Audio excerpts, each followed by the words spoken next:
반갑습니다, 여러분. 오늘이 무슨 주일인지 아나요, 여러분?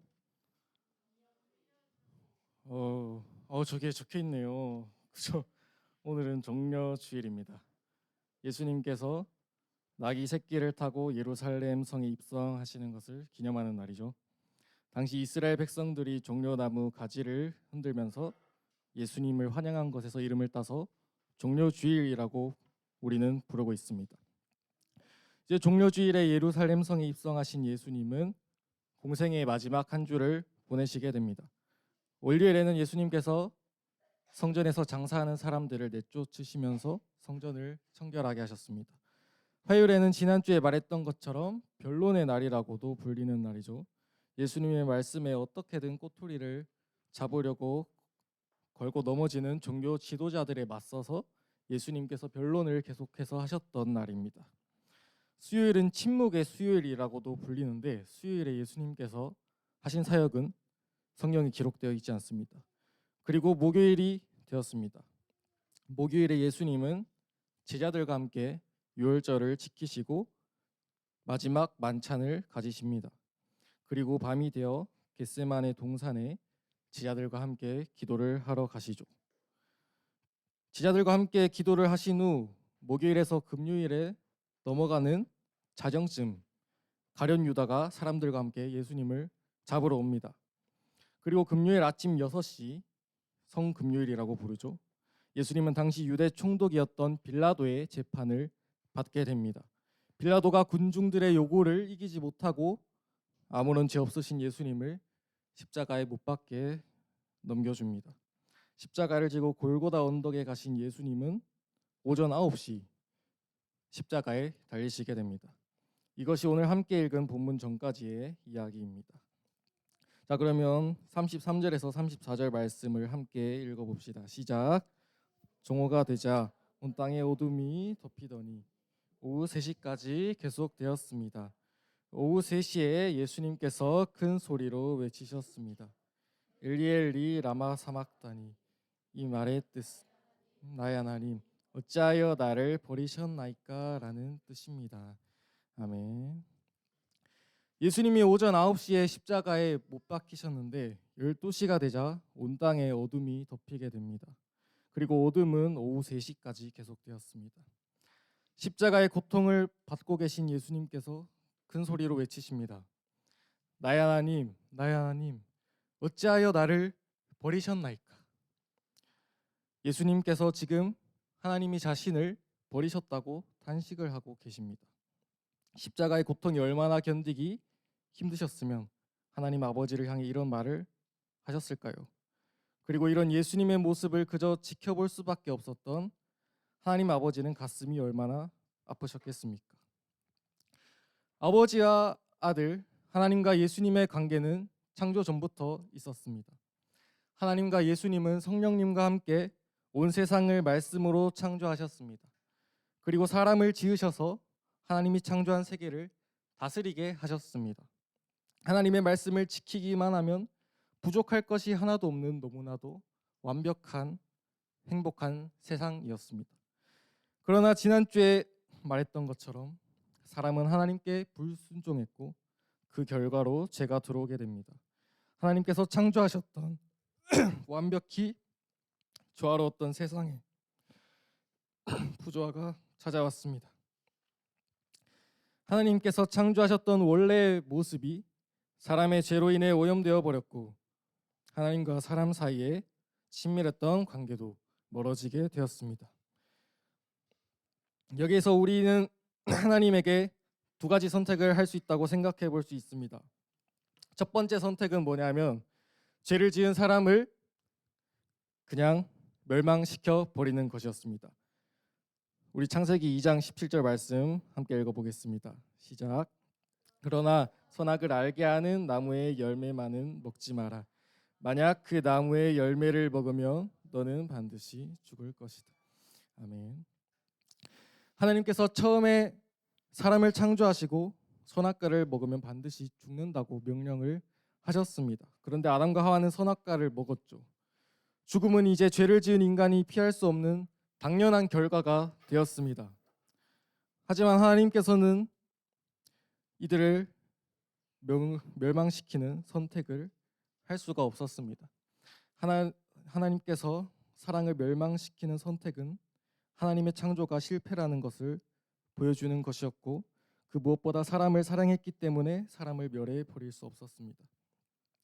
하나님의 두 번째 선택지는 사람을 그냥 죄를 짓는 상태 그대로 내버려 두는 것이었습니다. 사람들이 죄를 짓든 말든 어떻게 살든 상관하지 않고 하나님께서 그냥 내버려 두는 것이었죠. 그러나 하나님께서는 이 선택 또한 할 수가 없었습니다. 사람들은 하나님의 특별한 사랑을 받는 존재였고, 이들은 하나님의 형상을 따라 창조되었기 때문입니다. 사람들은 하나님과 함께 있을 때 가장 행복할 수 있는데, 사람들이 하나님을 떠나 죄와 멸망의 길로 걸어가는 것을 하나님은 지켜볼 수가 없었습니다. 선택지는 두 가지 중 하나로 정해져 있는데, 그 어느 쪽을 선택해도 바람직하지 못한 결과가 나오게 되는 곤란한 상황을 우리는 딜레마라고 하죠. 딜레마. 죄와 사망을 피할 수 없게 된 사람을 그냥 내버려 둘 수도 없고, 그렇다고 멸망시킬 수도 없는 딜레마에 빠진 하나님. 하나님의 선택은 그 두 선택지 중 하나를 선택하는 것이 아니었습니다. 죄로 오염된 세상을 다시 회복시키기 위해서, 죄로 인해 죽음을 피할 수 없게 된 사람을 구원하기 위해서 하나님께서는 자신이 직접 사람의 몸을 입고 이 세상에 오시는 방법을 선택하십니다. 하나님의 아들 예수님께서 사람의 몸을 입고 직접 이 땅에 찾아오십니다. 그 예수님께서는 하나님이 너무나도 사랑하는 아들이었습니다. 우리가 계속해서 살펴보고 있는 마가복음 말씀 곳곳에 하나님 아버지와 예수님이 서로를 얼마나 사랑하시는지 보여주는 말씀이 나옵니다. 마가복음 1장 11절에서 예수님이 세례 요한에게 세례를 받을 때 하나님께서 이렇게 말씀을 하십니다. 우리 함께 읽어보겠습니다. 시작. 하늘에서 너는 내 사랑하는 아들이다. 내가 너로 말미암아 매우 기쁘다라고 말하는 소리가 들렸습니다. 아멘. 하나님 아버지께서 예수님을 향해 너는 내 사랑하는 아들이다. 내가 너로 말미암아 너무 기쁘다라고 하십니다. 우리 사람의 부모님도 자식을 보고 사랑하고 기뻐하듯이 하나님 아버지께서도 그 아들 예수님을 너무나 사랑하셨습니다. 그러나 예수님의 운명, 예수님의 끝은 십자가로 정해져 있었습니다. 그리고 그 십자가 죽음을 앞두고 예수님은 하나님께 울부짖습니다. 십자가에 달리기 하루 전 목요일에 겟세마네 동산에서 예수님은 이렇게 기도하십니다. 함께 읽어보겠습니다. 시작. 예수님께서 기도하셨습니다. 아바 아버지, 아버지께서는 모든 것을 그러나 제 뜻대로 하지 마시고 아버지의 뜻대로 하십시오. 아멘. 예수님도 사람이셨기 때문에 십자가의 고통이 두려우셨습니다. 그래서 이 십자가 지는 고통을 피하고 싶어 하셨습니다. 그렇지만 끝내 아버지 하나님의 뜻에 순종하여 십자가 지기로 결심하며 기도를 마무리하십니다. 그리고 하나님의 아들 예수님은 십자가에 못 박히셔서 고통을 받고 죽으시게 됩니다. 그러자 예수님께서 큰 소리를 지르시고 마지막 숨을 거두셨습니다. 우리 함께 잠시 영상을 하나 보도록 하겠습니다. 2003년 체코에서 제작된 모스트라는 33분 길이의 단편 영화가 있는데요. 이 영화를 5분으로 요약한 영상을 잠시 보고 다시 말씀을 전하겠습니다.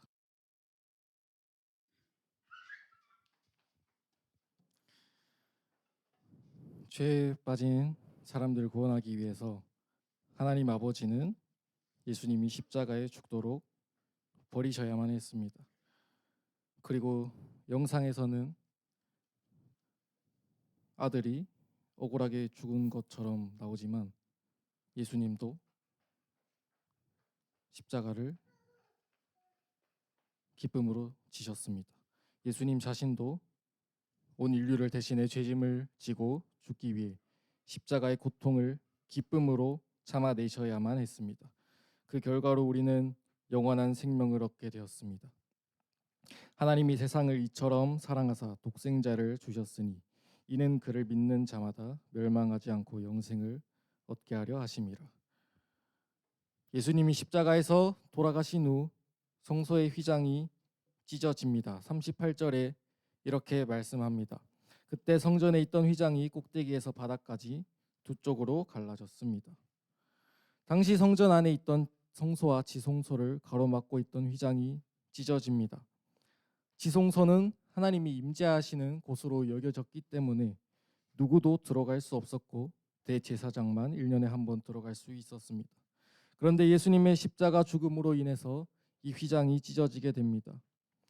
휘장이 찢어짐으로 누구든지 지성소로 들어갈 수 있게 된 것처럼 예수님의 몸이 찢기셔서 이제는 누구든지 예수님을 통해서 하나님께로 나아갈 수 있게 된 것입니다.